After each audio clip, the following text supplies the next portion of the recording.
अल्हम्दुलिल्लाहि नहमदुहु व नस्तईनुहु व नस्तगफिरुहु व नुमिनु बिहि व नतवक्कलु अलैहि व नऊज़ु बिल्लाहि मिन शुरूरि अनफुसिना व मिन सय्यिआति अअमालिना मन यहदिहिल्लाहु फला मुदिल्ल लहु व मन युद्लिल फला हादिय लहु व नशहदु अन ला इलाहा इल्लल्लाहु वहदहु ला शरीक लहु व नशहदु अन्न मुहम्मदन अब्दुहु व रसूलुहु अम्मा बाद फ़अऊज़ु बिल्लाहि मिनश शैतानिर रजीम बिस्मिल्लाहिर रहमानिर रहीम।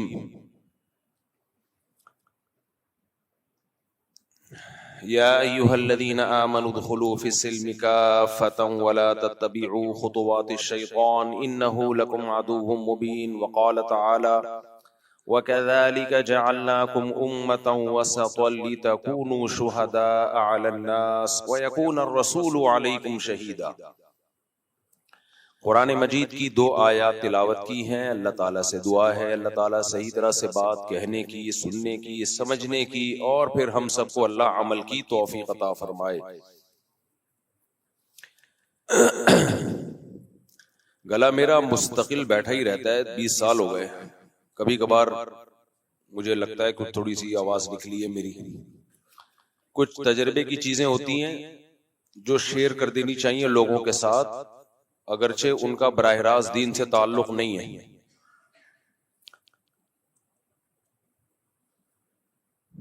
मैंने एक तजर्बे से, जिंदगी के तजर्बे से एक चीज सीखी है कि हमेशा किसी भी चीज में ना उसके एक्सपर्ट के पास पहली दफा में चले जाओ।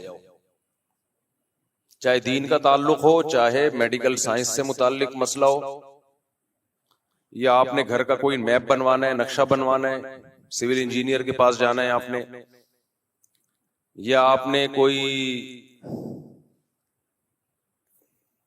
जो फिजिकल फिटनेस के माहिर होते हैं, पेट कम करना है, वजन कम करना है, जो भी बीसीओ मसाइल हैं, पहली दफा में ही कोशिश किया करो कि जो एक्सपर्ट तरीन आदमी है ना किसी भी फील्ड का, उससे राब्ता करो। आपका टाइम बचेगा, आपका पैसा बचेगा। पहली दफा में पैसा ज्यादा खर्च होगा, लेकिन वो बार बार, वो जो कहते हैं ना, गरीब सस्ता रोए बार बार, महंगा रोए एक बार।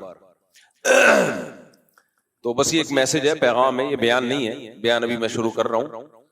तजर्बों की एक चीज है जो आपसे शेयर कर रहा हूं।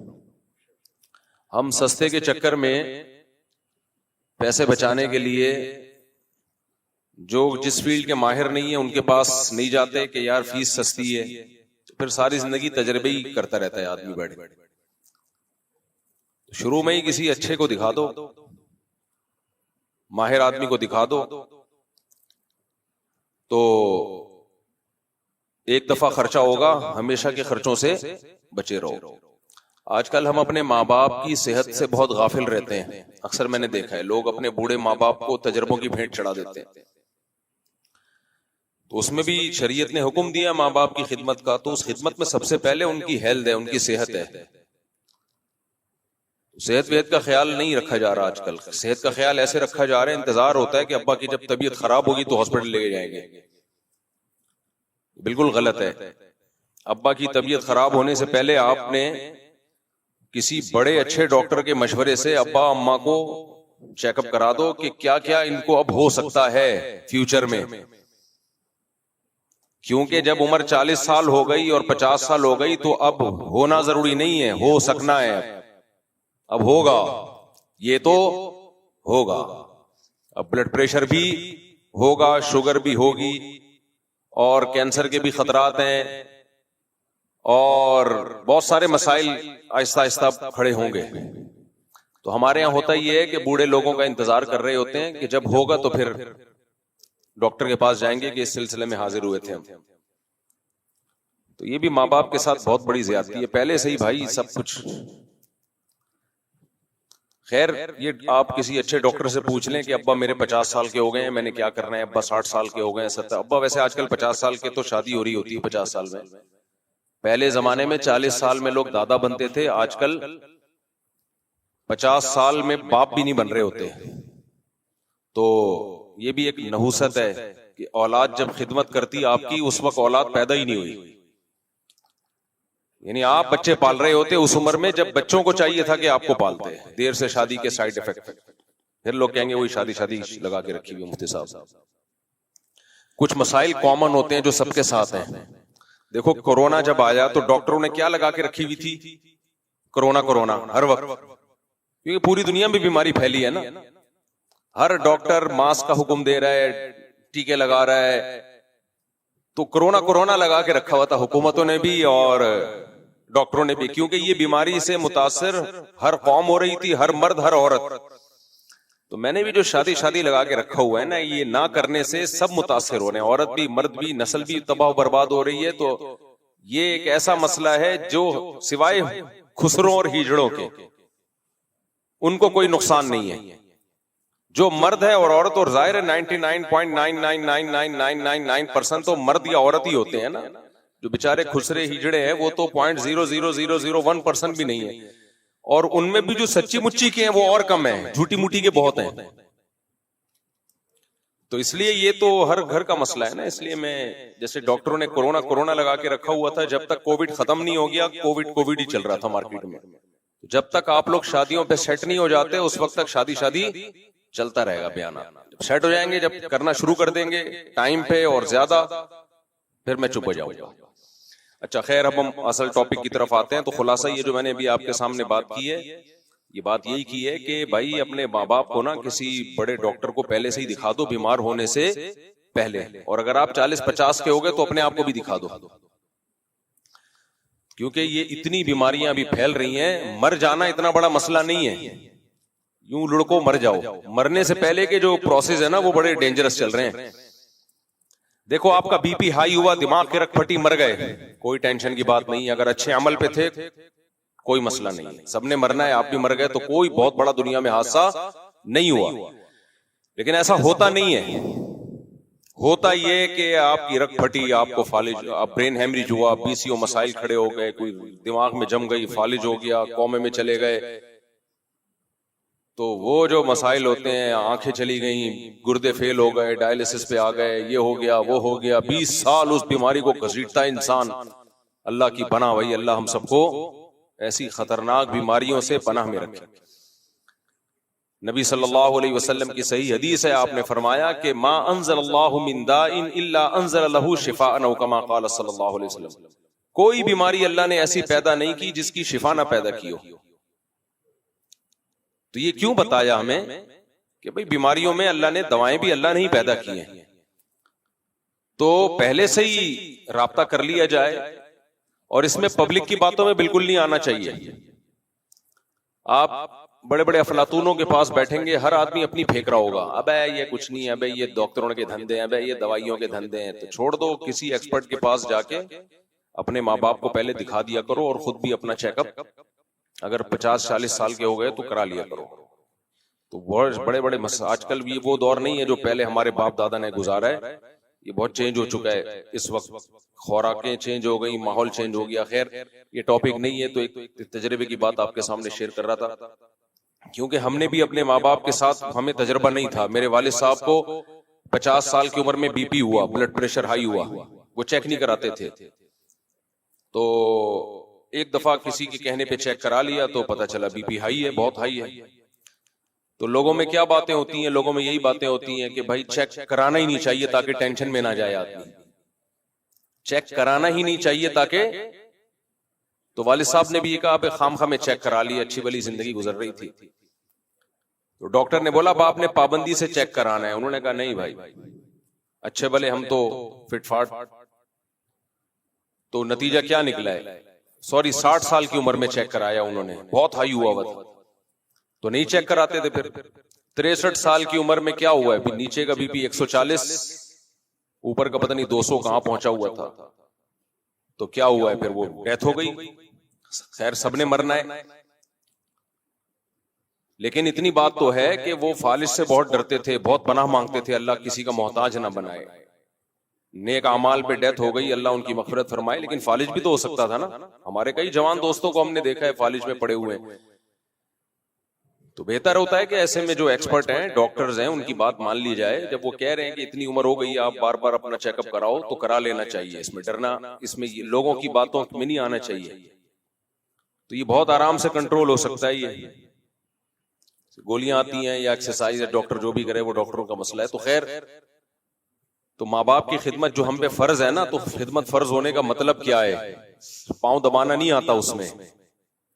सबसे पहले उनकी सेहत का ख्याल।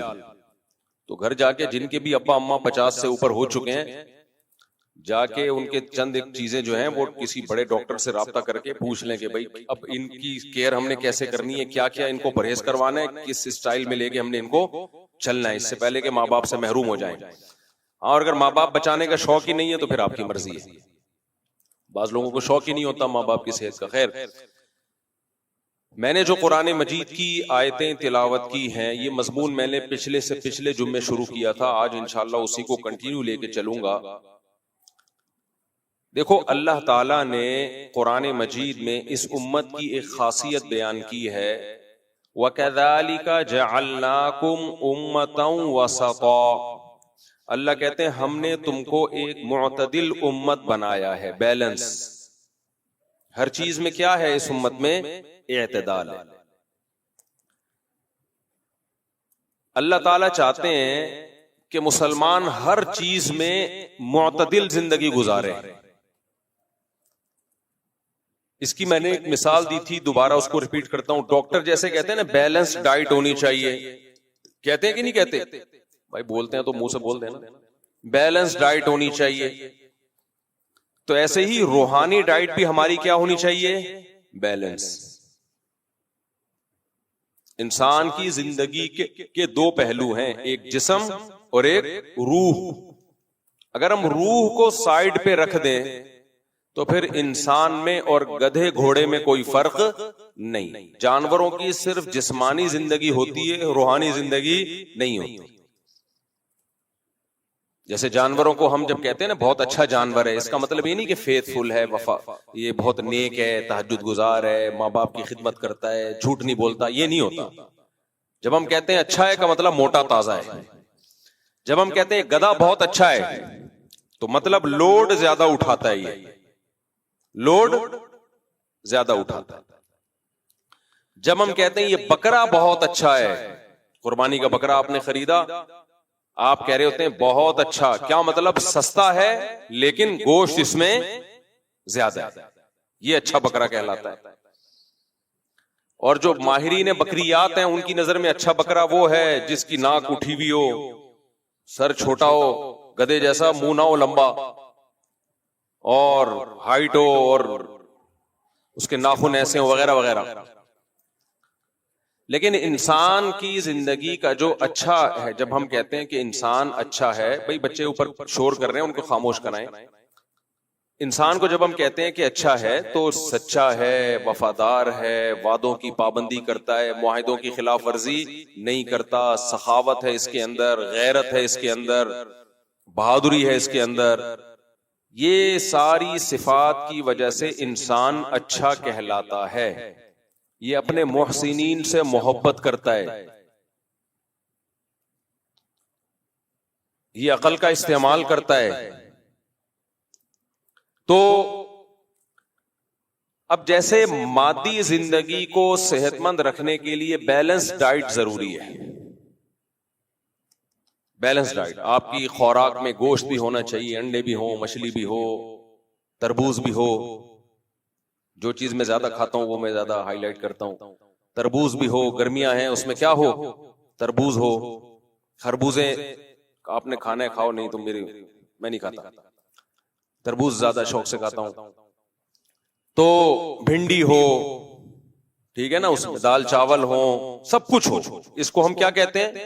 Balance diet. यानी क्वालिटी अच्छी हो और क्वांटिटी कम हो, क्वालिटी क्या हो? अच्छी हो। हम लोग फोकस कर रहे होते हैं क्वांटिटी पे, क्वालिटी पे फोकस नहीं करते। हम पूरा एक पिज्जा खाते हैं इतना बड़ा, क्वांटिटी माशाल्लाह कितनी है, इतना बड़ा पेट नहीं है जितना बड़ा पिज्जा है। क्वालिटी ये है कि फुल कार्ब।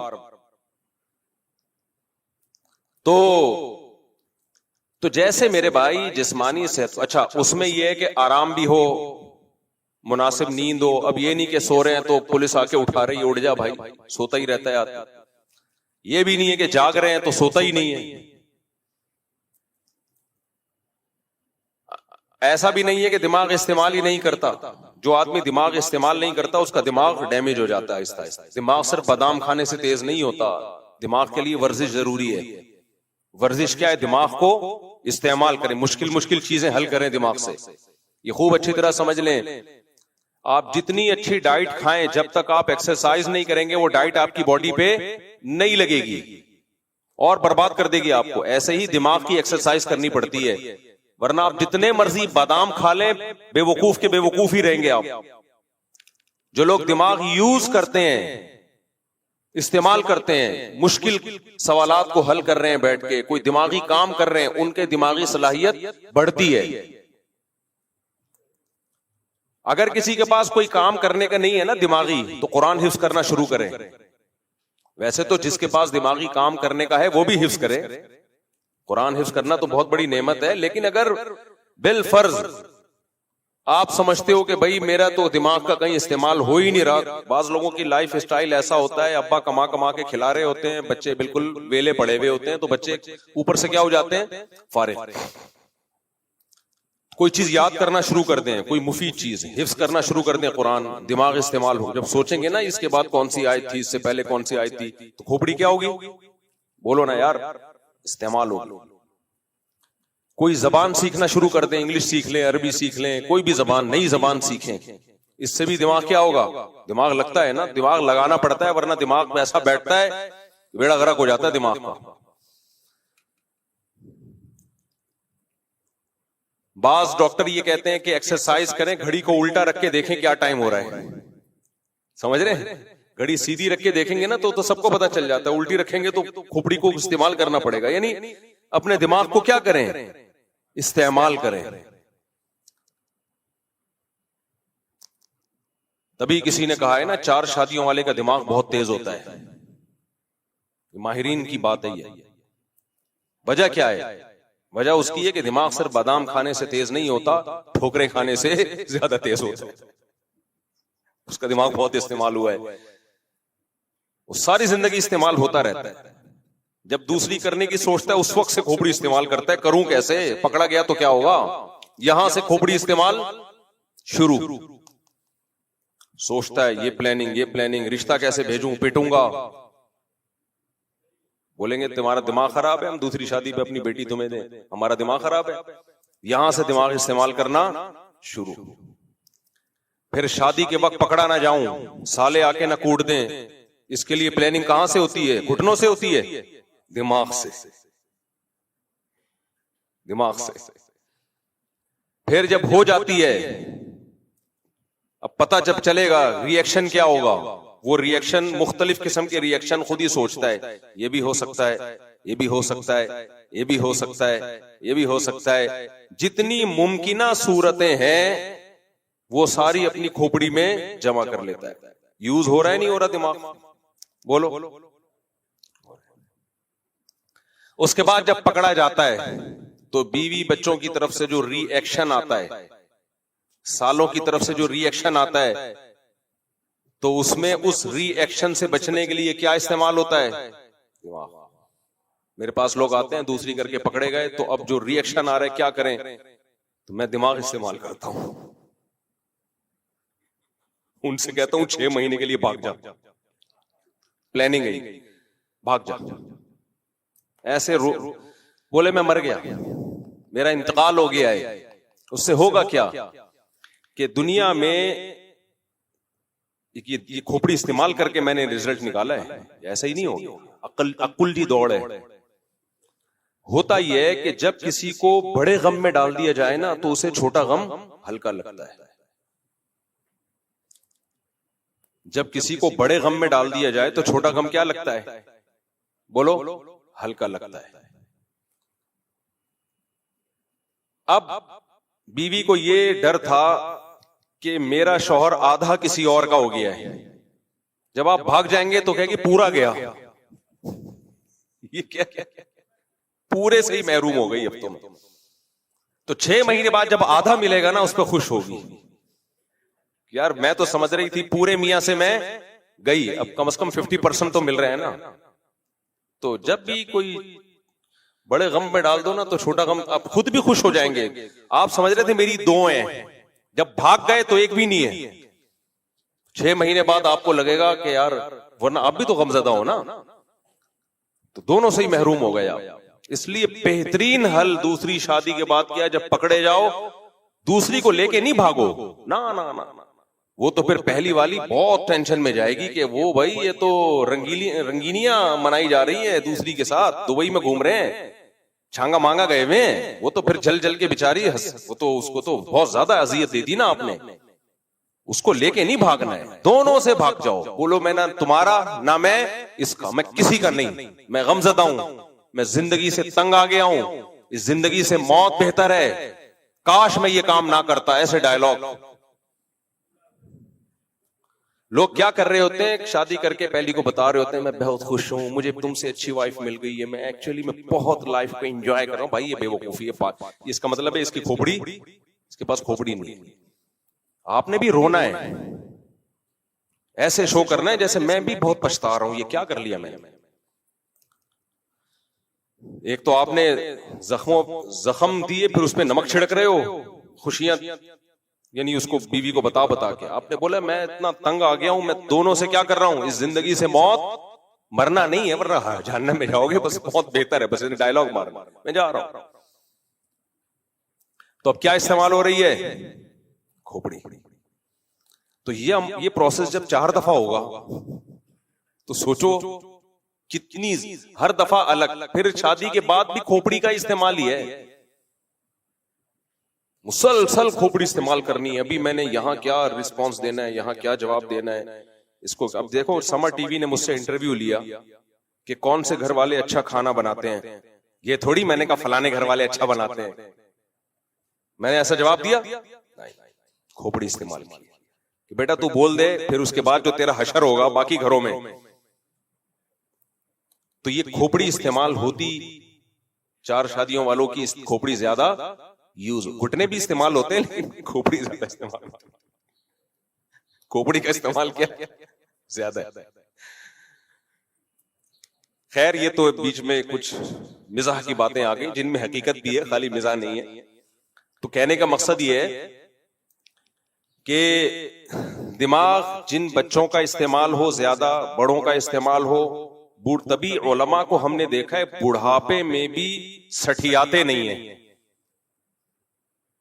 ये जो कुरान मजीद की आयत है ना, वमन नुअम्मिरहु नुनक्किसहु फिल खल्क, सूरह यासीन में अल्लाह ताला का इरशाद है कि जिसको हम ज्यादा उम्र देते हैं उसको बचपने की तरफ लौटा देते हैं।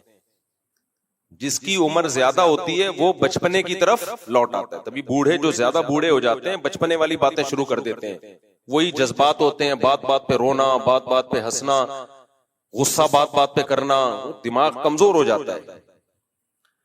हजरत इकरिमा जो बहुत बड़े ताबिई हैं वो कहते हैं कि इससे उलमा खारिज हैं, मुस्तस्ना है। जो सही आलिम होते हैं बुढ़ापे में उनका दिमाग सठियाता नहीं। और हमने देखा है बूढ़े बूढ़े उलमा को देखा है, जब बात करेंगे इल्म और हिकमत के मोती उनकी जबान से निकलेंगे। मुझे कभी नींद नहीं आती तो मैं रात को कभी हजरत हकीम अख्तर साहब का बयान लगा लेता हूं, कभी हजरत मुफ्ती तकी उस्मानी साहब का लगा लेता हूं। अपने शेख का नहीं लगाता, आप हैरान होंगे, मुफ्ती रशीद अहमद साहब, इसलिए कि वो ऐसे कड़क बयान करते थे कि यकीन हो जाता है कि नींद उड़ जाएगी। और हर बुजुर्ग का अपनी एक मिजाज होता है, वो जागती हालत में सुनने का है, वो लेटे हुए सुनने का नहीं। जैसे अंबिया किराम के सिफात होती है ना, हर नबी को अल्लाह ने एक अलग ज़ौक़ दिया है, किसी में जमाल का गलबा, किसी में जलाल का गलबा। हजरत मूसा अलैहिस्सलाम तो मशहूर थे जलाली,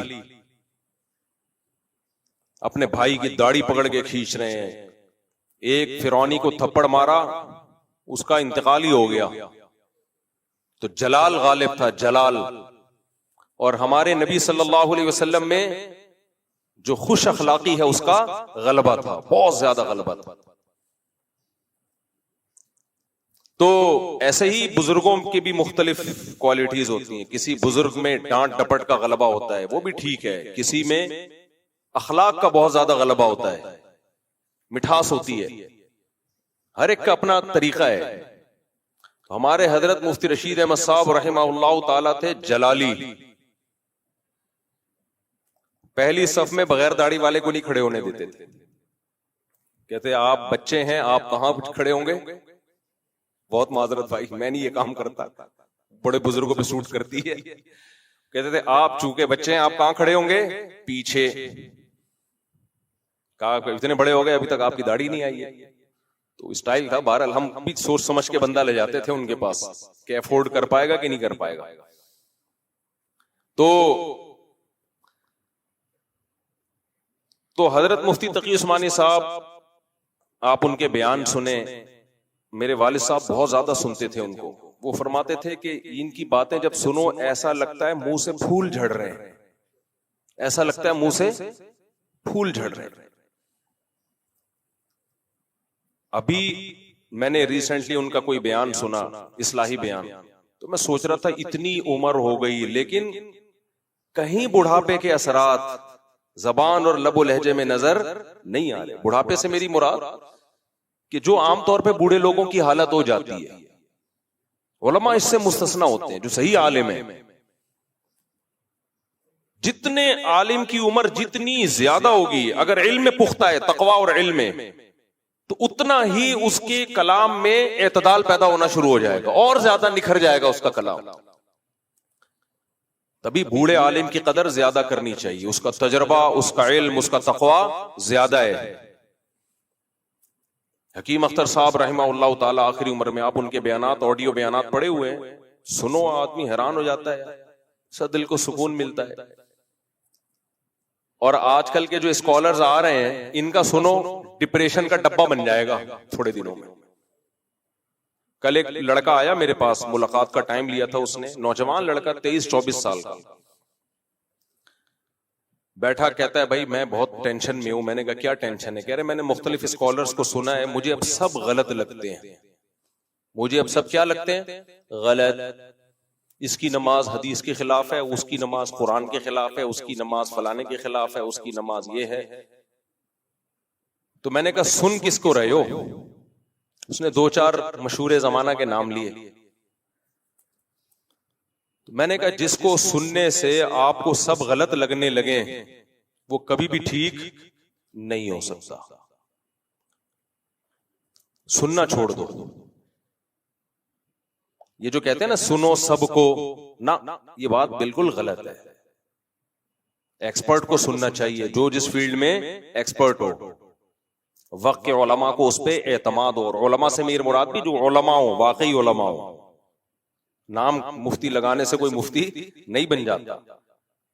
किसी के नाम के आगे मौलाना लगाने से वो मौलाना थोड़ी बन जाता है।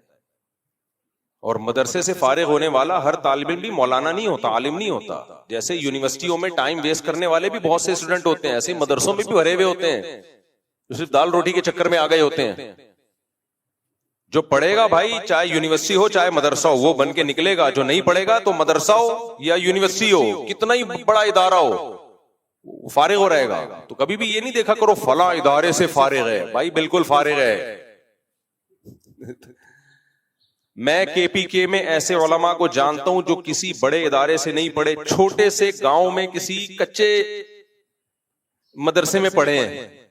इस्तेदाद ऐसी है कि आदमी हैरान हो जाए, उनकी इल्मी सलाहियत ऐसी है क्योंकि पढ़े हैं वो। और ऐसे लोगों को भी जानता हूं बड़े बड़े दारुल उलूम देवबंद से फारिग हैं जी, दारुल उलूम कोरंगी कराची से फारिग हैं, बिनोरी टाउन से फारिग हैं, जामे तुर्शी से फारिग हैं। जब उनको इम्तिहान लो तो पता चलता है ये वाकई क्या है, फारिग है, हर चीज से फारिग। तो वो नौजवान लड़का डिप्रेशन का डब्बा बना हुआ था, वहमी हो गया। तो कह रहे मुझे अब सब गलत लगते हैं, ये भी गलत है वो भी गलत है। मैंने कहा ऐसों को सुनो ही नहीं। कहते नहीं सबको सुनो। मैंने कहा ना, ये बात ही गलत है।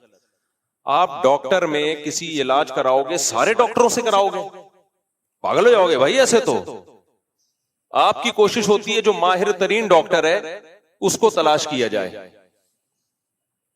फिर माहिर तरीन डॉक्टरों में 2-3 डॉक्टरों की सुन लो, उसमें फिर फैसला कर लो। तो मैंने उनसे कहा, मैंने कहा देखो ये उम्मत आखिरी उम्मत है, अब कोई नया नबी नहीं आएगा, अब इस उम्मत की अल्लाह ने हिफाजत करनी है, तो पूरी उम्मत गलत थोड़ी हो सकती है कि ये भी गलत, वो भी गलत, फलाना भी गलत। अकबर इलाहाबादी एक शेर कहा करते थे, अपने बेटे को लिखा, उनका बेटा अंग्रेजों से बड़ा मुतासिर था।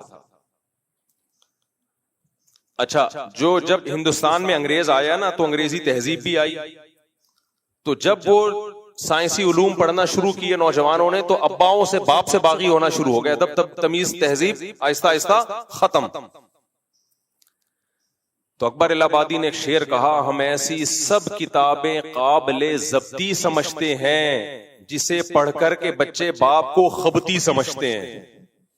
हम चाहते हैं ऐसी तमाम किताबें जब्त कर ली जाएं जिन्हें पढ़ने के बाद बच्चे बाप को बेवकूफ समझना शुरू कर देते हैं, बाप का एहतराम दिल से निकल जाए। तो ऐसे स्कॉलर जिसे सुनने के बाद सारे उलमा बेवकूफ लगने लगे, तो ये इसकी अलामत है, ये उम्मत तो फिर यतीम है भाई। ये उम्मत क्या है? यतीम। बाज लोगों ने तारीख का ऐसा नक्शा खींचा है, बनु उमैया का, बनु अब्बास का, खिलाफत उस्मानिया का, कि उसे पढ़ने के बाद ऐसा लगता है मुसलमानों में कोई इंसान का बच्चा आज तक पैदा हुआ ही नहीं है। हालांकि हमारा माजी हमारे हाल से बहुत शानदार था, बहुत शानदार। एक सहाफी ने कहा कि देखो, मुसलमानों ने आपस में अपने आप को इतना मारा है, इटली तक हमारी फौजें पहुंच गई थी, यूरोप फतह होने वाला था, लेकिन हमने ही आपस में बगावतें करके बेड़ा गर्क कर दिया। ठीक है, ये एक नेगेटिव पहलू है कि हमारे कोई कमांडर जब बढ़ता बढ़ता इलाके फतह करता, बगावत कर लेता हुकूमत के खिलाफ, रियासत दो टुकड़े हो जाती। लेकिन ये भी तो एक शानदार पहलू है कि कहां तक पहुंच गए थे, यूरोप तक। क्या ये सिफात के बगैर, क्वालिटीज के बगैर हो सकता था? एक मदीना की एक छोटी सी रियासत थी, वो उठी है और उसकी फौजें, उस हज्जाज बिन यूसुफ इधर सिंध फतह कर रहा है, ताबीईन सहाबा सिंध में दाखिल हो रहे हैं, एक तरफ अफ्रीका पूरा फतह हो गया, दूसरी तरफ यूरोप में फौजें दाखिल हो रही हैं। तो कुछ क्वालिटीज थी तो ये हो रहा है ना। सारे 2 नंबर होते, इतनी ये कुर्बानियां दिए बगैर मुमकिन था? 1920 में जाके हमारी खिलाफत का खात्मा हुआ है, उस वक्त तक सबसे ग्रेट हम ही थे पावर ताकत के लिहाज से। उसमें हमारी हमाकतें थी, उस खात्मे में, उस हमाकतों का कौन इनकार कर रहा है? लेकिन यहां तक पहुंचने के लिए कुछ सिफात भी तो होनी चाहिए ना। तो कभी किसी ऐसे बंदे को मत सुनो या ऐसे स्कॉलर्स को मत सुनो जिनको सुनने के बाद आपको लगे हम बुरे थे, बुरे हैं और बुरे रहेंगे। ऐसा नहीं है भाई, हम अच्छे थे, अच्छे हैं और इंशाअल्लाह हम ही अच्छे हो। अल्लाह ने काफिरों से थोड़ी काम लेना है। हाँ, हमारे अंदर कुछ खराबियां थी जो हमें तनकीदी नजर से देखनी चाहिए, उन खराबियों को दूर करने की कोशिश करनी चाहिए। सबसे बड़ी खराबी पता है जिसकी वजह से हमारी रियासतें तबाह हुई हैं, हमारी खिलाफतें खत्म हुई हैं? वो टेक्निकल फॉल्ट क्या था? हमने अपनी रियासतों की कदर नहीं की। हमने इंडिविजुअली बादशाहों को, खलीफाओं को देखना शुरू कर दिया। बनु उमैया जैसी तैसी थी, उसके दौर में इस्लाम बहुत फैला है, जो उनकी खिलाफत जैसी भी थी, बहुत फैला इस्लाम। बनु अब्बास खड़े हो गए उस खिलाफत के खिलाफ कि इनमें ये जुल्म, उनमें ये जुल्म। इस्लाम क्या कहता है? जुल्म के खिलाफ आवाज उठाओ, लेकिन रियासत खत्म करने की कोशिश बोलो मत करो, बचाओ। सबसे पहले क्या बचाना है? रियासत। बनु अब्बास ने बगावत कर दी कि इनमें ये जुल्म हो रहा है, भाई उस जुल्म के खिलाफ आवाज जरूर उठाओ, आप खामोश मत रहो। हदीस में आता है सबसे बेहतरीन जिहाद है जालिम बादशाह के सामने हक बात कहना। वो कहते रहते, आप तलवार ना उठाते। तलवार उठाने का नतीजा क्या निकला? खिलाफत 2 हिस्सों में डिवाइड हो गई और जो तरक्कियां थी वो रुक गई। फिर क्या हुआ? बगदाद की खिलाफत कितनी जबरदस्त, हमारी रसदगाहें थी, खलाओं में और सैयारों पे पहुंचने की बातें कौन करता था? आज नासा करता है, कल कौन करता था? हम करते थे। गोरे आया करते थे हमारे पास पढ़ने के लिए। वही हुआ, फिरकावाराना लड़ाई हुई है और चंगेज खान को रास्ता दे दिया एक मखसूस फिरके ने, क्योंकि 2 फिरकों की ऐसी खानदानी लड़ाई हुई थी बगदाद में। तो उस लड़ाई का फायदा किसने उठाया? Genghis Khan. जब ये एक फिरका, मैं नाम नहीं लेता ताकि फिरकावारियत मजीद ना फैले, तो इन्होंने क्या किया, इन्होंने फिर चंगेजियों को रास्ता दे दिया दुश्मनी में। जैसे लोग अपने भाई को ही मरवा देते हैं ना दुश्मनी में आके, ये नहीं देखा कि इससे तो हम भी मरेंगे, हमारी भी ऐसी की तैसी हो ना। बगदाद पे कब्जा करना आसान थोड़ी था, जब तक अपने लोग ना मिले हों ये मुमकिन ही नहीं था। अपने लोगों ने कहा ये हुकूमत जालिम है, ये हुकूमत गलत है, ये हुकूमत इससे इंतकाम लेना है, तो रास्ता दिया उससे, ना आप रहे ना हम रहे, प्रोग्राम ही बढ़ गया। फिर अल्लाह ने इस उम्मत पे रहम किया, तीसरी बड़ी स्टेट कायम हुई खिलाफत उस्मानिया, बहुत जिहाद किया, बहुत लड़ाइयां लड़ी, कुस्तुनतीनिया फतह हुआ, और क्या कुछ सुल्तान मोहम्मद फातिह की कुर्बानियां थी। बिल आखिर अल्लाह ने एक तीसरी खिलाफत हमें दी, जिसे क्या कहा जाता है, खिलाफत उस्मानिया। उसमें भी सारे काम ठीक थोड़ी थे, कुछ गलतियां भी थी। जब बड़े कोई एक घर छोटा सा दिखा दो जो 100% सही चल रहा हो। जो मस्जिदों में एतराज करते हैं ना, इमाम ऐसा, मुअज्जिन ऐसा, कमेटी ऐसी, फलाना ऐसे, मैं कहता हूं तुम अपना घर पूरा सीधा करके दिखाओ, फिर आके एतराज करना। कोई एक घर ऐसा है जिसमें आदमी कहे मेरी बीवी 100% सही चलती है, बिल्कुल ठीक, और औरत कहे मेरा शौहर 100% क्या है, सही है, इंसान का बच्चा है बिल्कुल। एक भी घर, मेरा घर नहीं है, मेरी बेगम कहेगी मेरे मियां बहुत अच्छे हैं लेकिन एक फॉल्ट है, एक फॉल्ट है इनके अंदर, तो वो भी कोई ना कोई फॉल्ट निकाल लेंगे ना। वो फॉल्ट क्या है भाई, शादियां करते रहते। मैं जैसे ही घर में कोई शादी वाला क्लिप आता है ना, फौरन गुजार देता हूं उसको, तो मुझे पता है घर में कोराम में, जैसे मैं अपना क्लिप, यानी जैसे फेसबुक पे टिकटॉक पे होता है ना, आदमी देख रहा होता है क्या कोई नई चीज आई है, तो जैसे ही मैं आता हूं ना सामने और शादी निकले, कड़क करके घुमा देता हूं, कोई और टॉपिक को सुन लेता हूं। मुझे पता होता है घर में बर्तन बजना शुरू हो जाएगा। तो कोई एक घर ऐसा नहीं है जहां इस्लामी हुकूमत कायम हो। कोई एक घर है, सारे बच्चे नमाजी हो, एक ना एक पोस्ती निकलेगा, वो उठेगा नहीं टाइम पे, वो सोता पड़ा रहेगा। सारे खिदमत गुजार नहीं होते, किसी घर में सारे खिदमत गुजार होते हैं, बीवी बस जबान होती है, किसी घर में बीवी नहीं गए तो कोई और मसले। तो भाई क्या उस घर के खिलाफ बगावत कर दें, उसे बम से उड़ा दें?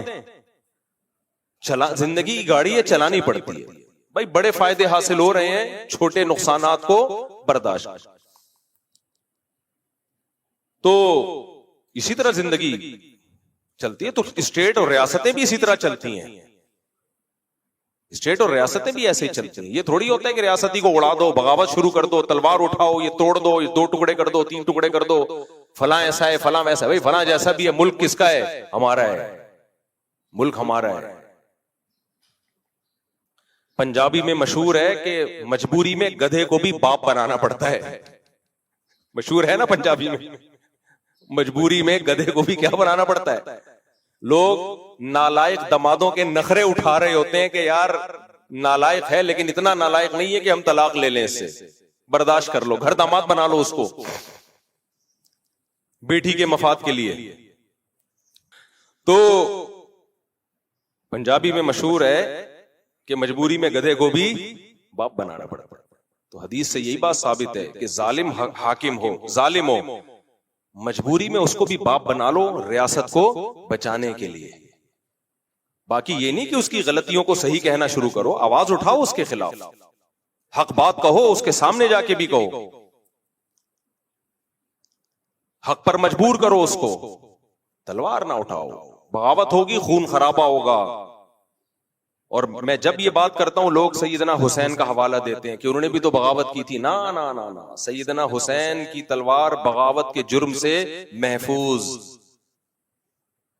अगर वो बगावत करने के लिए निकले होते मस्तूरात के साथ, बापर्दा खवातीन और छोटे बच्चों के साथ ना निकलते, फौज लेके निकलते। वो तो तफ्तीश अहवाल के लिए गए थे। उनका कत्ल मजलूमाना हुआ ही इसलिए, भाई खवातीन और बच्चों के साथ आ रहे हैं, ऐसे में तो जानी दुश्मन को भी इज्जत दी जाती है। जो आपकी जान का दुश्मन हो ना, अगर औरत के साथ आपके घर पे आ जाए, बच्चों के साथ आ जाए, तो परले दर्जे का बेगैरत भी होगा, ऐसे मौके पे हाथ नहीं उठाएगा। सईदना हुसैन रजी अल्लाह अन्हु का जो कत्ल हुआ वो आला दर्जे का जुल्म इसलिए कि आप खवातीन और बच्चों के साथ, और वो मस्तूरात जिनका नाखून भी कभी किसी ने नहीं देखा, ऐसी बापर्दा बाहया, उनको करबला के मैदान में कत्ल किया गया। वो दिफा में लड़े हैं। जब कोई आपको कत्ल कर रहा हो तो दिफा में लड़ना तो सबका हक है, फर्ज है बल्कि। तो स्टेट के खिलाफ बगावत अलग चीज है। जब कोई आपको कत्ल करने के लिए आगे बढ़ रहा हो, अपने दिफा में लड़ना अलग चीज है। जान बचाना सबसे पहले फर्ज है। सूअर खाने की इजाजत है जान बचाने के लिए, तो सामने वाले से लड़ने की इजाजत क्यों नहीं है? तो मुसलमानी की तारीख आप उठा के देखो, जो जुर्म हमने माजी में किए, खिलाफत उस्मानिया जब कायम हुई, कितनी बड़ी स्टेट थी हमारी, यूरोप लरसता था हमसे, बड़े बड़े बहरी बेड़े थे हमारे पास। लेकिन हुआ क्या है, फ्रांस ने साजिशें की, नौजवानों को उठाया। वही कि इसमें मैंने जैसे बताया, ना कोई घर 100% सही होता है, ना कोई स्टेट 100% सही होती है। वो 100% सिर्फ खुलाफाए राशिदीन ही थे, और उसके बाद अब नहीं होगा। अब हजरत ईसा अलैहिस्सलाम के दौर में होगा, तो 100% कोई भी ठीक नहीं होता। खुलाफाए राशिदीन के दौर था, और हजरत ईसा इब्ने मरियम के दौर में जो हजरत मेहदी के जरिए खिलाफत कायम होगी, वो 100% दुरुस्त होगी। बाकी हदीसों से पता चलता है कि हाकिम जालिम आते रहेंगे, कभी नेक आ जाएगा, कभी बुरा आ जाएगा। तो साहबा ने पूछा हमने क्या करना है, बगावत करनी है? फरमाया ना ना, सही हदीस है इस बारे में, ना ना। सबसे पहले क्या है भाई, स्टेट को बचाना है, क्योंकि स्टेट गई तो आपकी जो रही सही ताकत है वो भी क्या हो जाएगी, खत्म। मैं अदालती खुला के खिलाफ बोलता हूँ, स्टेट में जो गैर शरई कवानीन है उनके खिलाफ बोलता हूँ। लोग कहते हैं इतने सारे गैर शरई कवानीन है तो स्टेट को खत्म हो जाना चाहिए। मैंने कहा खत्म हो जाएगी ना तो शरई कवानीन नहीं आएंगे। जो आज हमारे पास बोलने की पावर है, ये पावर भी खत्म, ये पावर भी खत्म हो जाएगी। बोलेंगे बोल के दिखा तू एक लफ्ज भी। लोग कहते हैं पाकिस्तान में क्या इस्लामी हुकूमत है, वजीर दाखिला कुल हु अल्लाह गलत पढ़ रहा है, लिहाजा इसके खिलाफ हमें खड़े हो जाना चाहिए। स्टेट के खिलाफ खड़े हो जाओगे, स्टेट टूटेगी, तो गलत कुल हु अल्लाह पढ़ने वाला भी कोई नहीं होगा। समझ रहे हो, सेकुलर स्टेट बनेगी ये भी नहीं होगा कि कुल हु अल्लाह पढ़ने की कोई कोशिश भी करे। कहेंगे हम क्यों कुल हु अल्लाह पढ़ें, ये इस्लामी, इस्लाम जाएगा बिल्कुल। अभी तो नाम का इस्लाम है ना, ये भी खत्म हो जाएगा। अभी नाम का तो है, आइन में तो लिखा हुआ है, कुछ उसको लीगल वे में कुछ काम करने का आपके पास रास्ता तो है। बात यह है कि हम लीगल वे में काम करना चाहते ही नहीं है, क्योंकि इसके लिए काम करना पड़ता है। बातें करने आसान है, काम करना मुश्किल। काम करने के लिए स्कूल बनाने पड़ेंगे, कॉलेज बनाने पड़ेंगे, यूनिवर्सिटियां बनानी पड़ेंगी। आपको तालीमी इदारों को फोकस करना पड़ेगा ताकि अच्छे लोग फौज में जाएं, ब्यूरोक्रेसी में जाएं, अदलिया में जाएं। इसके लिए लॉन्ग टर्म पॉलिसियां बनानी पड़ेंगी। 20-30 साल के बाद उसका रिजल्ट आएगा। इसमें लगता है टाइम, इसमें लगती है खोपड़ी। ये काम हम इसलिए नहीं करते। और बगावत की बातें उड़ा दो, फोड़ दो, ये मौलवी कुछ नहीं कर रहे, ये मौलवी सिर्फ इस्लाह की बातें करते हैं, तबलीग वाले सिर्फ चिल्ले 4 महीने लगाते हैं। ये बातें करना क्या है, आसान। इसलिए बातें करने पर गवर्नमेंट की तरफ से पाबंदी नहीं है, करते चले जाओ। और लोग इन बातें करने वालों को बहुत मानते हैं कि ये है असल, ये है जो खिलाफत की बात कर रहे हैं ना। ये क्या है, ये मुफ्ती तारिक मसूद तो कभी आज तक खिलाफत की बात नहीं की है, शादियों की बात करता रहता है बस। ये हम ये देखो फला स्कॉलर है, हमेशा बात करता है खिलाफत की, खिलाफत कायम होनी चाहिए। बात कर लो भाई, कोई पाबंदी नहीं है। आपके पास उस खिलाफत का पैकेज क्या है? नहीं आई बात, मेरा ख्याल है। एक आदमी 200 किलो का है और तकरीर कर रहा है आदमी को हैंडसम स्मार्ट होना चाहिए, 200 किलो वेट ज्यादा है, आप सब जो है अपना वजन घटाएं। सब 200 किलो के बैठे हुए थे सामने और वो तकरीर कर रहा है हम सबको 70 किलो का होना चाहिए। ये 200 किलो ठीक नहीं है, 200 किलो। देखो ये मौलवी बातें नहीं करते कि अपना वजन घटाओ, लोगों को इस्लाह में लगाया हुआ है, इन्होंने तबलीग में लगाया हुआ है। असल तो क्या है, वजन घटाओ। बातें कर, यानी बातें बहुत कर रहा है। लोग आए कैसे घटाएं, क्या पैकेज है आपके पास? वो क्या पैकेज गया, तेल लेने, वजन घटाओ, सेहत बनाओ। तो सर मैं चाहता हूं वजन घटाऊं, क्या खाना पड़ेगा, क्या एक्सरसाइज है, डाइट प्लान क्या है? प्लान गया तेल लेने। तो सर फिर आप भी कहां चले जाओ, आप तेल लेने चले जाओ। प्लान कुछ नहीं है आपके पास। डॉक्टर जब बताता है वजन घटाओ, आपका वजन ज्यादा है, तो आप अगला सवाल डॉक्टर से पूछते हैं, डॉक्टर साहब कैसे? डॉक्टर के पता नहीं कैसे, तो आप रख के एक थप्पड़ लगाओगे ना डॉक्टर को, मैं 200 का हूं, मैं 400 का हूं, आपको इससे क्या लेना देना। डॉक्टर फौरन प्लान बताता है कि देखो रोटी चावल कम कर दो, वॉकिंग किया करो, यही बताएगा ना। इसका मतलब भाई ये इसके पास पैकेज है। तो आजकल बहुत सारे स्कॉलर यूनिवर्सिटियों में आ रहे हैं, खिलाफत होनी चाहिए, मुल्क में ये होना चाहिए, मुल्क में बगावत होनी चाहिए, मुल्क में फलाना होना चाहिए, इस्लामी निजाम की कोशिश होनी चाहिए। क्या उसका सूटेबल पैकेज क्या है? सूटेबल हो जो ग्राउंड रियलिटी से मैच करता हो। तो कह रहे हैं बस उठ जाओ। उठ के कहां जाएं? किधर बिठाओगे हमें? क्या पैकेज है आपके पास? खलीफा कौन होगा? गफ्फार भाई हैं, सत्तार भाई हैं, और अगर गफ्फार भाई को खलीफा मान ले हम, तो गफ्फार भाई की क्या काबिलियत है? ऐसा ही तो नहीं कि ये खुद एजेंसी का आदमी हो जो लोगों को वर्गलाने के लिए आ रहा हो, या रॉ का एजेंट हो जो खिलाफत के नाम पे मुल्क को तोड़कर किसकी गोद में डाल दे। इंडिया कोई दाढ़ी पकड़ी वाला नहीं भेज सकता यहां पे खिलाफत के नाम पे। जाओ यार, ये मौलवी लोग बड़े चेहरे के रौनक से और दाढ़ी वाड़ी से बड़े मुतासर होते हैं, और जो खिलाफत की बात करे तो यहीं का कोई बंदा खरीद के इसराइल ने पता चला यहां उठा दिया आपको। जब इनकलाब आया तो पता चला कि ये मुल्क किसकी गोद में चला गया? इसराइल की गोद में चला गया। इन सब बातों का जवाब दो भाई। और पहली बात जो शरीयत ने कहा है कि जब जिस काम की ताकत ना हो, या तो उसकी पहले ताकत जमा करो। ताकत जमा करने की भी ताकत नहीं है तो वो बात मत करो। फिर नूह अलैहिस्सलाम 950 साल कौम को दावत दी है, लड़ने की ताकत बोलो नहीं थी। और ना सिर्फ ये कि लड़ने की ताकत नहीं थी, लड़ने के लिए ताकत जमा करने की ताकत भी नहीं थी। इसलिए अल्लाह ने आपको जिहाद का हुक्म नहीं दिया, खुद पूरी कौम को तबाह कर दिया। मूसा अलैहिस्सलाम फिरौन के खिलाफ लड़ाई का हुक्म नहीं दिया, क्योंकि जुल्म इतना हो रहा है कि अपने बच्चों को कत्ल होने से नहीं बचा सकते, तो बगावत कैसे करते? ना बगावत की ताकत थी, ना बगावत के खिलाफ ताकत जमा करने की ताकत थी। जबानी तबलीग पे गुजारा किया है अल्लाह ने अपनी ताकत से फिरौन को गर्क किया। अब जब बनी इसराइल के पास कुछ ताकत आई है, फिर अल्लाह ने कहा अब सारी जिंदगी बैठे नहीं रहना, अब कुछ काम तुमने भी करने हैं। उदखुलुल अर्दल मुक़द्दसतल्लती कतबल्लाहु लकुम, अब जिहाद करो इस कौम के खिलाफ। ना हम जिहाद के मुनकिर हैं, ना हम बेमौका जिहाद के कायल हैं। यही एतदाल है जो इस उम्मत में हमें अल्लाह ने सिखाया है। लोग आज गजा की बात करते हैं, जिहाद भाई रास्ता खुले, जरा सा भी कहीं नजर आए, पैदल फतह करेंगे मुसलमान गजा इंशाअल्लाह, पैदल इसराइल को। बात यह कि इतना सख्त बाउंड किया हुआ है रास्तों को कि खुराक जाना तकरीबन नामुमकिन है। इसी वजह से हजरत मुफ्ती तकी उस्मानी साहब ने फतवा दिया कि जिहाद फर्ज ऐन है अपनी इस्तिताअत के बकदर। अब किसमें कितनी इस्तिताअत है वो खुद फैसला करे। वो हजरत मुफ्ती तकी साहब थोड़ी बताएंगे गफ्फार भाई में इतनी इस्तिताअत है, सलीम में इतनी इस्तिताअत है, ये वो थोड़ी बताएंगे। और ये काम सबसे पहले फौज का होता है, फौज बनाई जाती है लड़ाई के लिए। फौज में कितनी ताकत है या नहीं है ये मैं या मुफ्ती तकी साहब नहीं बताएंगे, ये फौज बताएगी कि हमारे बस में है भी कि नहीं है। बाज दफा ये होता है कि आपने वो काम किया कि लेने के देने पड़ गए, जो आपका अपना कंट्री है उससे भी गए हम, तो आप में कितनी ताकत है या नहीं है ये कौन बताएगा?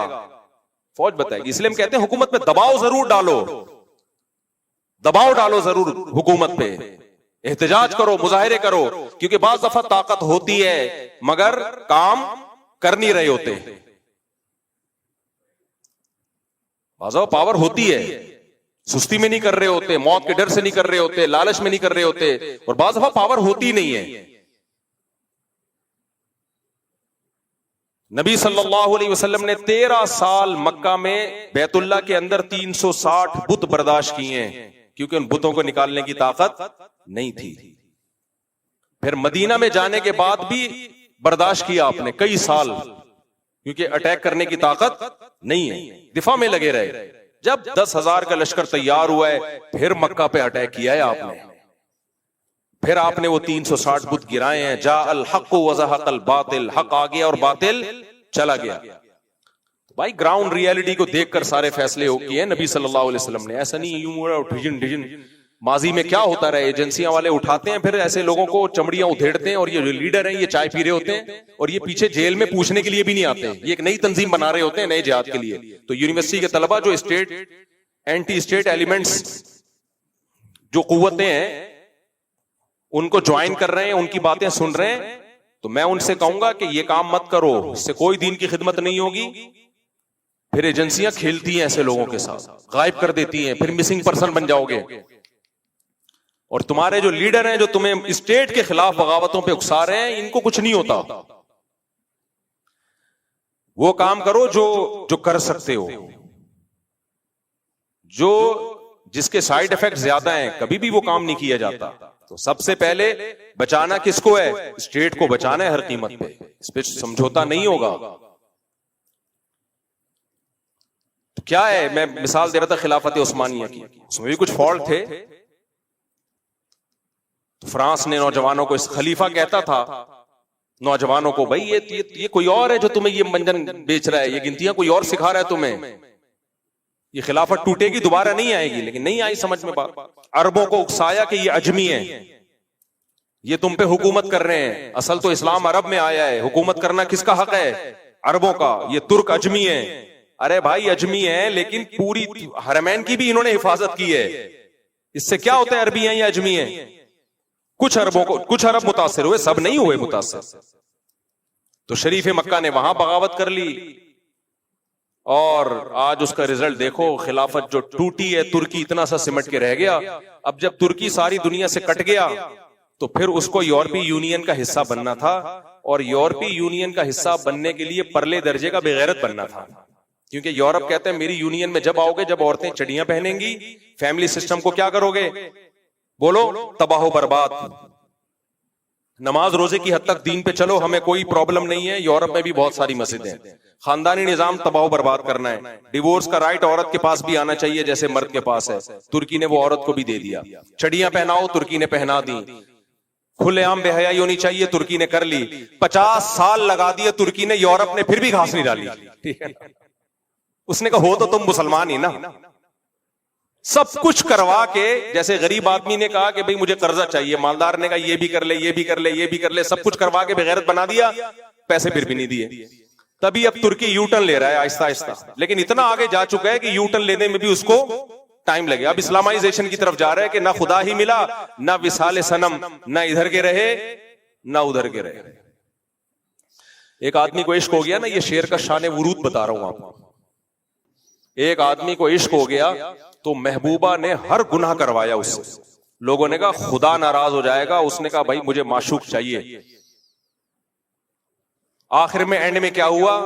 अल्लाह तो नाराज कर लिया इसने, माशूका की शादी कहीं और हो गई।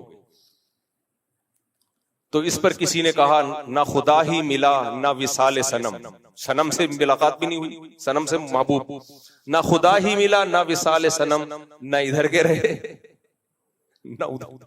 तुर्की लिबरल बनने की कोशिश में ना मुस्लिम कंट्री रहा ना यूरोपियन। लिहाजा अब उनको थोड़ा होश आ रहा है कि यार वापस पलटो, तुमने तो दुनिया पे हुकूमत की है, अब तुर्की में मस्जिदें आबाद होना शुरू हुई हैं, लेकिन अब बहुत टाइम लगेगा। तो पाकिस्तान अभी उस एंडिंग पॉइंट पे नहीं गया मेरे भाई। अभी बहुत पाकिस्तान में बहुत हद तक इस्लाम है, इसको बचा लो। तो स्टेट को बचाओ और लीगल वे में इस्लामाइजेशन की तरफ कोशिश करो आप, तो बहुत सारे काम हो सकते हैं। हमने कोशिश की नहीं है, पॉजिटिव वे में की नहीं है, की होती फिर हम कहते हैं नाकाम हुए। कहां से कहां निकल लिए हम? क्या बात कर रहा था मैं? बात कहां से शुरू हुई थी? पता नहीं कहां चले जा रहे हैं, जिस तरफ हमको लिए जाता है दिल। जी हाँ, तो ये तो इस पर बात आई थी ना, ये रियासत की बात शुरू कहां से हुई? हाँ, बैलेंस का इस्लाम जो है ना हुक्म देता है कि हर चीज में क्या होना चाहिए? एतदाल। तो मैं उसकी मिसाल दे रहा था, जैसे भाई जिस्मानी जिंदगी में एतदाल जरूरी है। तो एक ही चीज को आराम करेंगे, सोते ही चले जा रहे हैं तो सेहत खराब होगी। इसी तरह जाग रहे हैं तो जागे ही चले जा रहे हैं, सेहत क्या होगी? खराब होगी। दिमाग बिल्कुल यूज ही नहीं करते तो खोपड़ी क्या हो जाएगी? खराब हो जाएगी। और अगर दिमाग इस्तेमाल करते हैं तो 24 घंटे इस्तेमाल ही कर रहे हैं तो भी बावले हो जाएंगे। बड़े बड़े यूनिवर्सिटी के प्रोफेसर जो बहुत ज्यादा दिमागी काम करते हैं, हमने उनको भी बावले होते देखा है।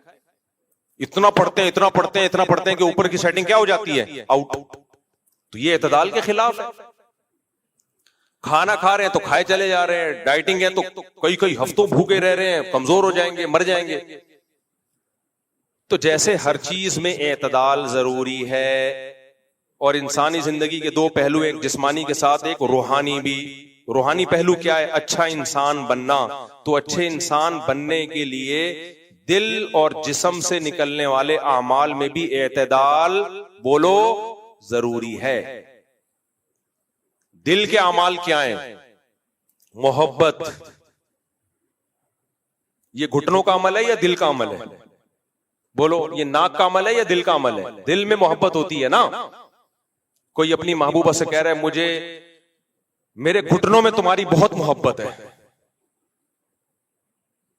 वो कहेगी पहले अपनी खोपड़ी का इलाज कराओ। मोहब्बत घुटनों में नहीं, मोहब्बत कहां होती है? खोपड़ी में होती है, दिल में होती है। क्योंकि खोपड़ी का ताल्लुक किससे है? दिल से। दिल धड़कता है जब खोपड़ी में मोहब्बत के जज्बात आते हैं, तो सबसे पहले असर इसलिए दिल की तरफ निस्बत की जाती है उसकी।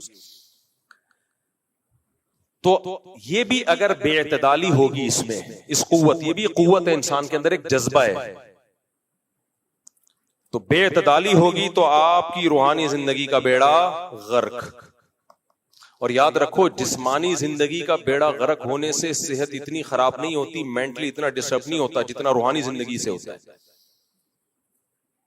अब इस मोहब्बत में इत्तेदाल कैसे पैदा किया जाए?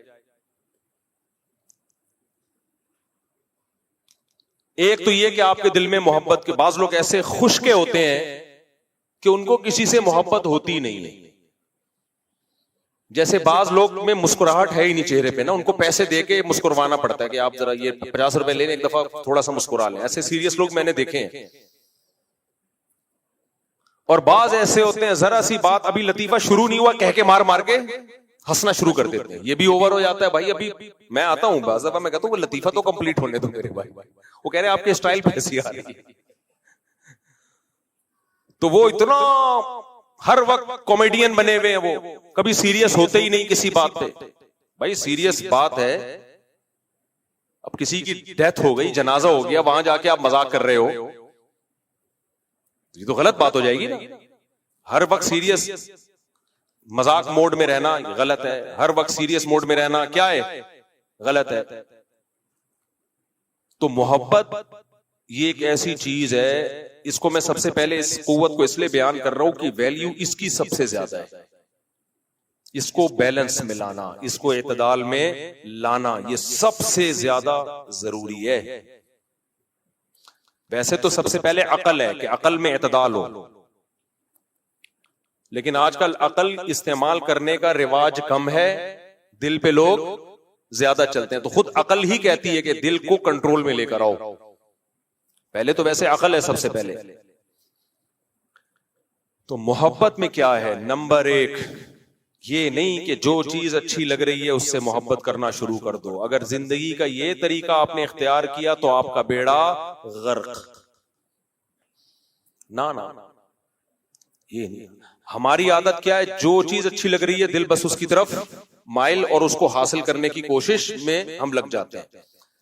तो मैं हजरत मुफ्ती तकी उस्मानी साहब की एक मिसाल दे रहा था। हजरत का मैंने एक बयान सुना, उन्होंने बड़ी प्यारी एक बात कही। उसमें उन्होंने फरमाया कि हम साउथ अफ्रीका में, जनूबी अफ्रीका में, केप टाउन में साहिल समंदर के किनारे कहीं चलते हुए जा रहे थे, तो हमें एक बहुत खूबसूरत फूल नजर आया। ये हजरत के अल्फाज हैं। इतना खूबसूरत फूल, हजरत फरमाते हैं मैं ज्यादा पौधों से मुतासिर नहीं होता आमतौर पे, लेकिन वो इतना खूबसूरत पौधा, इतना खूबसूरत फूल था कि मैंने चाहा कि मैं इसको तोड़ लूं। कहते वहां के मकामी लोगों ने बताया कि अगर आपने इसको हाथ भी लगा लिया ना, तो इसके अंदर एक जहर है जो बिच्छू से भी ज्यादा सख्त है। वो आपकी बॉडी में जाएगा और वही तकलीफ होगी जो बिच्छू के काटने से होती है। देखो कितना हसीनो जमील फूल है। तो आपका क्या ख्याल है, हजरत ने इसके बाद उस फूल को तोड़ने की कोशिश की होगी? है भाई? अब दुनिया पर ऐसा आदमी क्या कहता है, अबे भाई ये मत देखो, इसके फायदे हैं, इसके नुकसानात हैं, मुझे तो बस ये चाहिए। लड़कों को इश्क हो जाता है ना, मुझे बस ये चाहिए। अबे तू पटेल पाड़े का है, ये डिफेंस की है, तू इसके खर्चे कैसे उठाएगा? हैं? तू खर्चे कहां से उठाएगा? अगर ये मान भी गई ना तो मैं कहूंगा नहीं कर। ये अभी मान रही है, कोई फेसबुक पे सेटिंग हो गई है, लेकिन तू इसके खर्चे कहां से उठाएगा? नहीं भाई मैं पागल हो गया हूं। मैं क्या हो गया हूं? पागल हो गया हूं। पागल हो नहीं गया, तू पागल था। उस पागलपने का एक असर अब जाहिर होना शुरू हो गया है। आज नौजवान की हालत क्या है? जो अच्छा लग रहा है बस उसको देखो। टिकटॉक पे देख रहे होंगे कोई खूबसूरत लड़की आ गई, उसको देखना। पहले मुफ्ती तारिक मसूद आ रहे थे, हटा बे इनको, हटा यार, शादियां कर। कोई खूबसूरत सी लैला आ गई, नजरें टिका के देखेंगे। अब शरीयत कह रही है इसको मत देखो, इसके साइड इफेक्ट, बोलो, ये तुम्हारी कुछ नहीं लगती है, इसके साइड इफेक्ट ज्यादा हैं। ये आंखों का जिना है। सबसे पहली बात हदीस में आता है आंख भी जिना करती है। थोड़ी देर तकलीफ होगी, इसको हटा दो, थोड़ी सी तकलीफ होगी, ये थोड़ी तकलीफ बड़ी अजियतों से बचाएगी। हर अट्रैक्टिव चीज इस काबिल नहीं होती कि उसको देखा जाए, उसको हासिल करने की कोशिश की जाए। इससे सिवाय तुम्हें जहनी परेशानी के कुछ भी हासिल नहीं होगा। इसका सबसे पहला साइड इफेक्ट, आखिरत के साइड इफेक्ट तो बहुत डेंजरस हैं। यालमु खाइनतल अयुनि वमा तुख्फी सुदूर, अल्लाह कहते हैं मैं आंखों की खयानत को जानता हूं और दिल में आने वाले ख्यालात को भी जानता हूं। तुम्हारी आंख खयानत कर रही है, किसी को पता नहीं है कि तुम किस नीयत से देख रहे हो। ये कौन जानता है? ये अल्लाह जानता है, जिसने आंखें बनाई हैं। अल्लाह कहता है कि क्या मुझ में ये ताकत नहीं है कि तुमसे आंखों की बिनाई सल्ब कर लूं, छीन लूं आंखों की बिनाई जब तुम गुनाह करते हो। इस्लाम ने बताया कि इसके साइड इफेक्ट बहुत ज्यादा है, आखिरत में तो बहुत ज्यादा है, हिसाब देना पड़ेगा। दूसरा, दिल का सुकून क्या होता है? जब कोई अट्रैक्टिव चीज आप देखो और ना मिले तो खुशी होती है या गम होता है? एक हल्का सा दिल पे धचका, हल्का सा, चाहे थोड़ा सा ही हो, वो लगता जरूर है। आप दाल खा रहे हो, इधर कोई बिरयानी की देख खुली, या तो वो आप भी खा लो, हलाल तरीके से पैसे दो, खरीद के खा लो। वो है नहीं, देगे पे देगे खुलती जा रही हैं, तो इसका भाई मत देखो उस देख की तरफ। देखोगे तो अपनी दाल क्या लगेगी? बुरी, टेंशन में जाओगे। तो एक टेंशन। नंबर 2, जो आपकी अपनी है वो आपको फिर अच्छी, ऐसी ऐसी लैलाएं टिकटॉक पे पड़ी हुई हैं, आपको अपनी पुरानी वाली अच्छी नहीं लगेगी, वो नहीं लगेगी आपको अच्छी। ये घर का सुकून बर्बाद होगा कि नहीं होगा? नौजवानों के साथ क्या हो रहा है? जो कंवारे हैं, जब वो ऐसी तस्वीरें देखते हैं, जज्बात भड़कते हैं, तो फिर उनको ऐसी ही बीवी चाहिए, जबकि मार्केट में ऐसी अवेलेबल नहीं है। ये सिर्फ टिकटॉक पे अवेलेबल होती हैं। गली महल्ले में नॉर्मल रूटीन में आड़ी तिरछी ही मिलेंगी आपको। थोड़ा सा डेंटिंग पेंटिंग का काम हर एक में निकलेगा। नहीं आई मेरा ख्याल है बस। आज तक कोई ऐसी दुल्हन नहीं है कायनात में, सिवाय लाखों करोड़ों में कोई एक। हर दुल्हन में कुछ ना कुछ डेंटिंग पेंटिंग का काम होता है, और आप में भी होता है, दूल्हा में भी होता है। आप कितने ही खूबसूरत हो, अगर किसी फिजिकल फिटनेस के माहिर के पास जाओगे, वो बोलेगा थोड़ी सी कमर आपकी क्या है, ज्यादा है, इसको थोड़ा पतला करने की जरूरत। थोड़ा सा पेट निकला हुआ है, थोड़ी सी नाक मोटी है, थोड़े से लिप्स पतले हैं या मोटे हैं।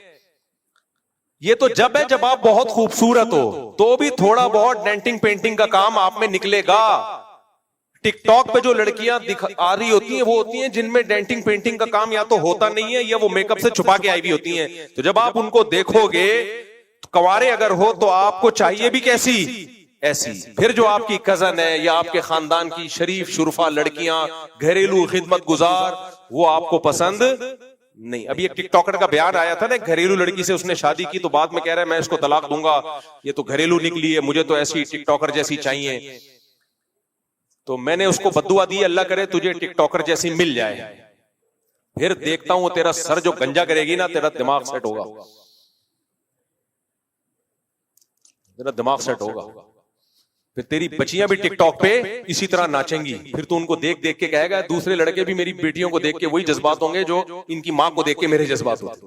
बाप तो जैसा मर्जी हो बेटियों के लिए बड़ा गैरतमंद होता है। तो कंवारे लड़कों को क्या नुकसान है, फिर इनको इस तरह का माल चाहिए मार्केट में, जो मार्केट में अवेलेबल, मार्केट में जिस तरह का माल अवेलेबल है वो वही है जो जिस तरह के आप हो। जैसे आजकल लड़कों में जो हुस्नो जमाल जितने परसेंट है, लड़कियां भी इसी हिसाब से पैदा हो रही हैं मेरे भाई, वो कोई अलग मखलूक नहीं है। तो लड़कों में कोई एक आध निकलता है जो बिल्कुल परफेक्ट हो, हजारों में कोई एक, उसमें भी थोड़ा बहुत अगर मेरे पास आएगा, थोड़े उसके भी कुछ सेटिंग करनी पड़ेगी उसकी।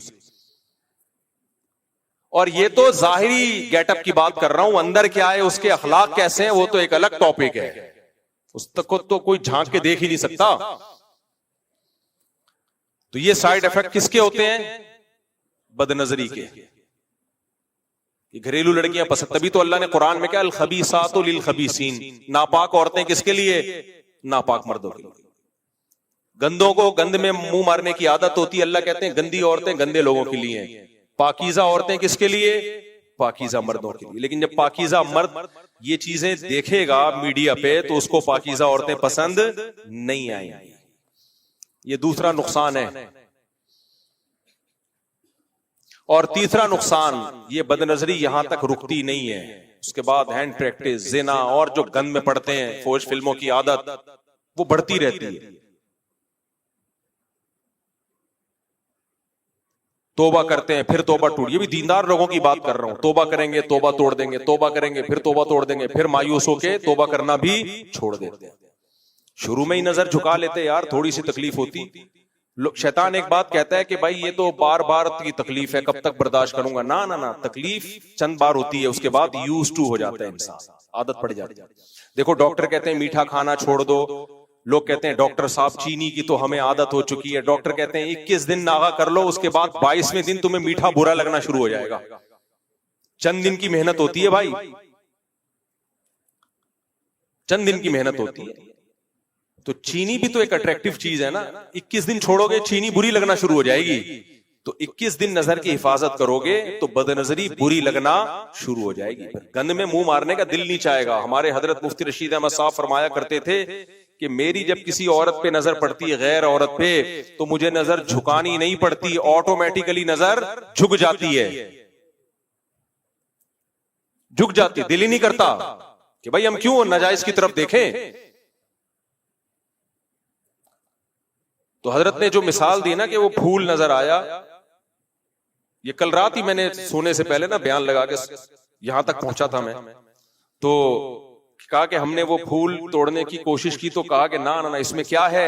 जहर है। समझते हो कि नहीं समझते? तो मोहब्बत कितनी करनी है, किससे करनी है, इसका भी एक प्लान है। जैसे डॉक्टर डाइट प्लान बना के देता है कि मुफ्ती साहब अगर बिलफर्ज पराठे नहीं छूट रहे आपसे, खाना ही है, तो कितने खाने हैं, और कौन से घी के खाने हैं, कौन से आटे के खाने हैं, तो इतना तो कर लो ना। तो जैसे डॉक्टर मेरे भाई डाइट प्लान बना के देता है, तो अल्लाह वाले और इस्लाम और बुजुर्गान दीन और अंबिया कराम, उन्होंने भी एक डाइट प्लान बना के दिया है कि मोहब्बत के बारे में भी, अकल के बारे में भी, गुस्से के बारे में भी, शहवतों के बारे में भी, हर चीज का एक प्लान है इस्लाम के पास। वो प्लान क्या है? बैलेंस। क्या है? ना अपने दिल को ऐसा करना है किसी से मोहब्बत ही ना हो, रूखे रूखे। मोहब्बत ही खत्म हो जाएगी ना तो हुकूक नहीं अदा होते। फिर बीवी बच्चों के हुकूक सिर्फ इस्लाम के कहने से थोड़ी लोग अदा करते हैं, मोहब्बत भी तो होती है ना, अपनी औलाद से मोहब्बत होती है, आदमी चाहता है वो तरक्की करे। मोहब्बत ना हो तो गफ्फार भाई के बच्चों में और अपने बच्चों में कोई फर्क रहेगा ही नहीं। फिर आदमी इस्लाम का हुक्म समझ के पूरा कर रहा होगा। फिर थोड़ी, एक होता है अल्लाह से मोहब्बत की बेस पे नमाज पढ़ी जाए, उस नमाज की लुत्फ कुछ और होता है। एक होता है कि भाई दिल तो नहीं चाह रहा, मोहब्बत तो नहीं है, अब अल्लाह ने हुक्म दिया तो चलो पढ़ लेते हैं। तो फिर वो ऐसे ही होती है जैसे आजकल नमाजें चल रही हैं, अल्लाह का ऑर्डर है, कर लेते हैं। एक बकरा वो होता है जिसका गोश्त आपने खुद खाना है ज़बा करके, तभी कुर्बानी का बकरा बड़े तमीज से देखा जाता है, ये हो, शक्ल भी अच्छी हो उसकी, हालांकि कटना है उसने, लेकिन नहीं भाई, बकरा महल्ले में आए तो लोग कहें कि क्या लाए हैं, बकरा आया है, बछी आई है। और एक सदके का बकरा लोग दे देते हैं ट्रस्टों में, वो आप देख लो पिंजरों में इतने इतने से साशे बकरों के, उन बकरों पे सदका करने का दिल चाहता है, क्योंकि वो ना वो घर में आएगा ना वो खाया जाएगा।